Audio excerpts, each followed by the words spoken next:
maintenant, on va changer de pays et de continent. Au Pérou, Lou se rendit directement au Machu Picchu, l'ancienne cité des Incas. Il admirait les vestiges, donc les restes des habitations, quand un lama lui chuchota « Hé, toi, va te cacher! Un monstre velu traîne dans les parages. » On raconte qu'il a emporté 2 visiteurs pour son 4 heures. « Et sais-tu où ce monstre est allé par hasard ?» demanda Lou. « Sur cette montagne. Mais ne compte pas sur moi pour t'accompagner, hein. » Voilà. Monsieur Lama, ici, et notre ami le loup, qui a mis un bonnet parce qu'il fait froid là-haut. Ouais. Et là derrière, c'est ce qu'on appelle les vestiges. C'est les restes de comment c'était les habitations, comment c'était il y a très longtemps. Et là, on le voit d'un peu plus près. Notre lama et notre loup.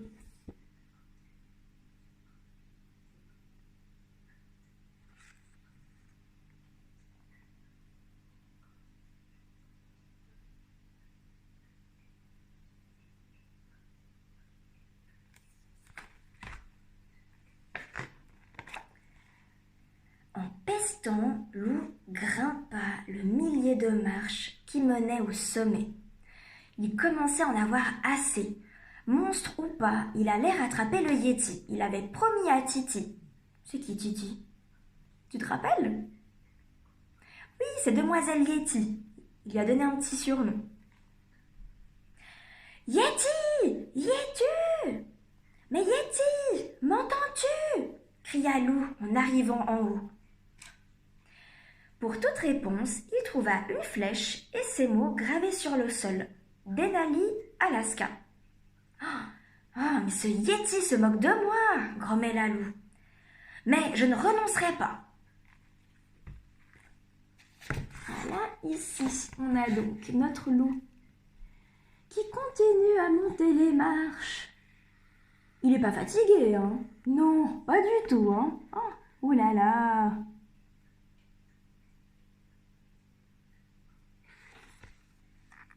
Et à côté, on a donc les empreintes sur le sol du Yéti, la flèche qui dit où il faut aller, et là, c'est écrit Denali, Alaska. Voilà, je te retourne comme ça le livre.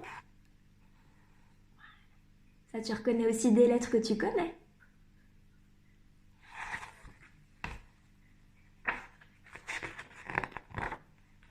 En Alaska, Lou s'équipa de raquettes pour gravir le Denali, la plus redoutable montagne des États-Unis.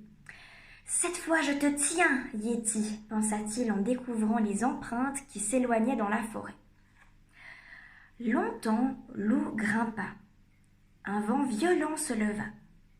La neige se mit à tomber, épaisse, glaçante. Lou ne savait plus où il était. Soudain, une énorme silhouette se pencha sur lui. « Qui es-tu ? Y es-tu » murmura Lou, tout tremblant qu'il était. « Pourquoi tu penses qu'il tremblait ? Parce qu'il avait froid seulement ? Va voir. » Donc ici, on a les empreintes du Yéti. Ici, on a notre loup qui regarde en haut, parce qu'il y a quelque chose qu'il regarde en haut. Et là, qu'est-ce qu'on a? On a l'ombre de quelqu'un, de quelque chose. Est-ce que tu as deviné qui c'était? On va voir ça ensemble. Ce n'était pas le Yéti, c'était un grizzly. Le voyant perdu, l'ours l'invita chez lui. Une fois réchauffé, Lou expliqua. « J'étais sur la piste du Yéti. Pourrais-tu me conduire jusqu'à lui, s'il te plaît ?»« Gros pied ? Mais j'ai joué aux échecs avec lui hier soir. Mais je l'ai laissé gagner, hein. Mieux vaut ne pas contrarier celui-là. Il est parti pour la France. Il veut escalader le Mont Blanc. » Eh ben, décidément, il n'a pas de chance, notre loup, hein. Donc non, ce n'est pas un yéti, mais c'est un grizzly, donc un gros ours. Voilà, qui est là avec notre ami loup. Et à côté, nous sommes chez notre ami le grizzly, notre loup, et le jeu dont il parlait, le jeu des échecs.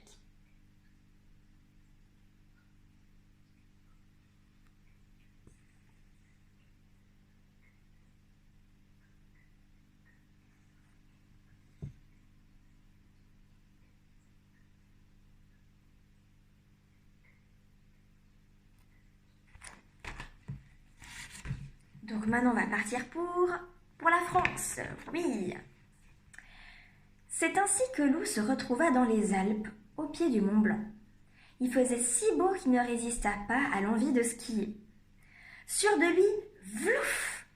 Loup s'élança sur une piste. Il perdit un ski, puis deux, et roula-boula, et atterrit le museau dans la neige. Eh ben, te voici bien attrapé, résonna une grosse voix. Deux énormes pieds apparurent, une large main attrapa Loup par la queue et le souleva. Terrifié, Loup leva la tête. Donc là, on a notre ami Loup qui fait du ski. Là, il se lance sur la piste. Hein, il est sûr de lui. Là, qu'est-ce qui se passe? Bah oui, il a perdu son premier ski. Et puis là, oups, les deux skis qui sont partis des pieds. Et le museau dans la neige. Aïe, aïe, aïe. Oh, et puis cette main-là, tu crois qu'elle appartient à qui? C'est le grizzly de tout à l'heure? Non, je pense que tu l'as reconnu. Si tu as un souci, appelle le Yeti, rigola un drôle de petit bonhomme en le remettant à l'endroit. C'est vous le Yeti? Fit Loup sidéré, ça veut dire étonné. L'abominable homme des neiges? Papa Yeti? Mais comme je suis heureux de vous rencontrer!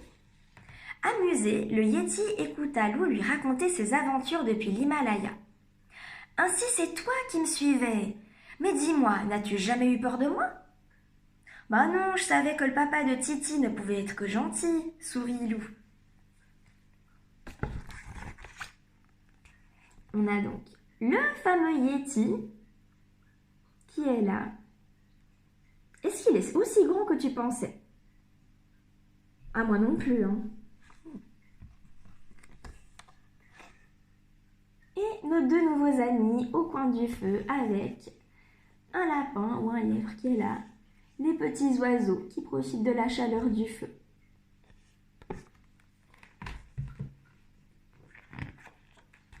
Le Yeti chargea Loup sur son dos et en 2 bonds, 3 mouvements, ils furent en haut du Mont Blanc. Pour redescendre, Loup fit de la yétiluge. Oui, oui, tu as bien entendu, de la yétiluge. Ils glissèrent si bien, si vite qu'ils terminèrent leur course devant la maison de Demoiselle Yeti.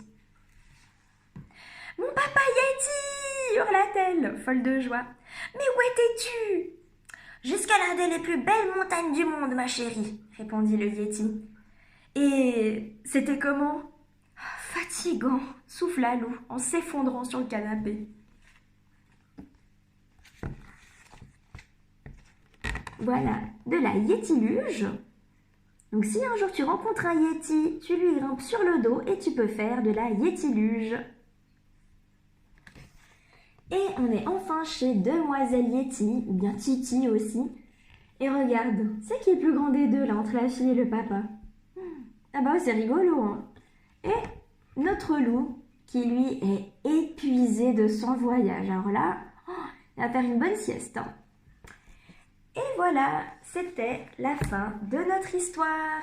Donc du loup qui escaladait les montagnes. J'espère que ça t'a plu, que tu as passé un bon moment avec moi et à tout bientôt. Au revoir!